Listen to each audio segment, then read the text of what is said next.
Be the change you wish to see in the world is a famous quote by Mahatma Gandhi. Although the wording may be disputed, the point is clear. If you want to see change in the world, it starts with you. In the Christian church, we are in the middle of the season of Epiphany, a season when we reflect not only on Jesus, Mr. Light of the world, but also on how God's light is refracted through our daily thoughts, words, and actions. It's a time not only to consider or reconsider how Jesus reveals the true heart and character of God, but to ask, how then shall we live? I'm still pondering the contrast of President Trump's second inaugural address and what many call Jesus' inaugural addresses. Unsurprisingly, they cast different visions. One could argue Jesus has two versions of what his ministry was going to be all about.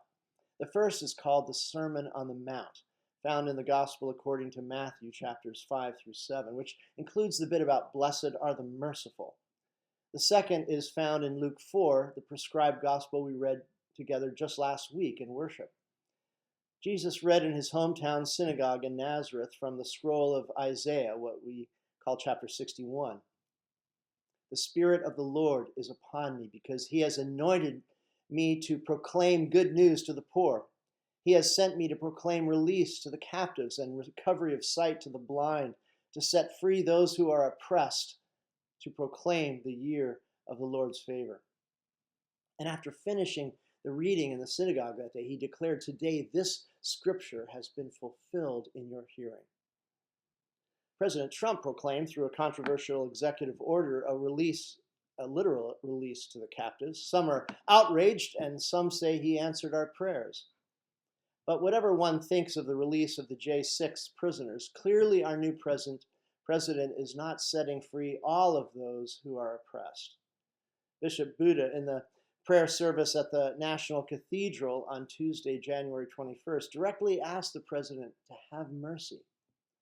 There are gay, lesbian, and independent families, some who fear for their lives, she said. And she also pleaded on behalf of the millions of undocumented workers who live and work among us.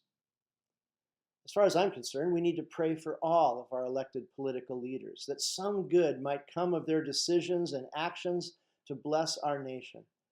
And when things don't seem to be going in a direction that seems fair or just, we do need to speak up and act out. Not by throwing insults, but by doing acts of kindness and justice that embody what we hold to be good and true and beautiful. With President Lincoln's birthday coming up in a couple of weeks, on February 12th, I found inspiration in his second inaugural address given on March 4th, 1865. Lincoln's words continue to offer wisdom and, I think, a bright north star for leadership. He writes, "With malice toward none, with charity for all, with firmness in the right as God gives us to see the right, let us strive on to finish the work we are in, to bind up the nation's wounds, to care for him who shall have borne the battle and for his widow and his orphan, to do all which may achieve and cherish a just and a lasting peace among ourselves and with all nations." Lincoln's words inspire me to be a better version of myself, and I hope can inspire us all to be a better version of ourselves as a community. How do we refrain from malice? Show more charity for all. Strive to do what is right by binding up the nation's wounds and caring for those who are most vulnerable, and work together toward a just and lasting peace for all. Whatever your spirituality may be on this day, it is daunting to know even where to begin to be the change you wish to see in the world, or to engage in binding up the nation's wounds. I offer you a blessing from the Black Rock Prayer Book and hope you will receive and live into it. The world now is too dangerous and too beautiful for anything but love. May your eyes be so blessed you see God in everyone, your ears so you hear the cry of the poor.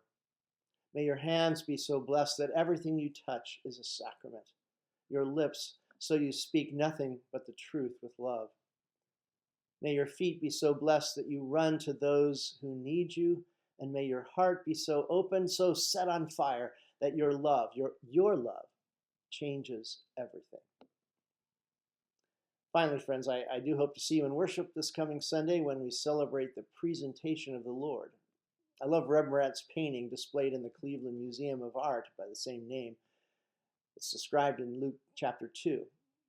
And it may seem like a strange detour in these weeks after the Epiphany, but Sunday is exactly 40 days from Christmas and the day in the Jewish tradition when a baby would be presented to the Lord in the temple.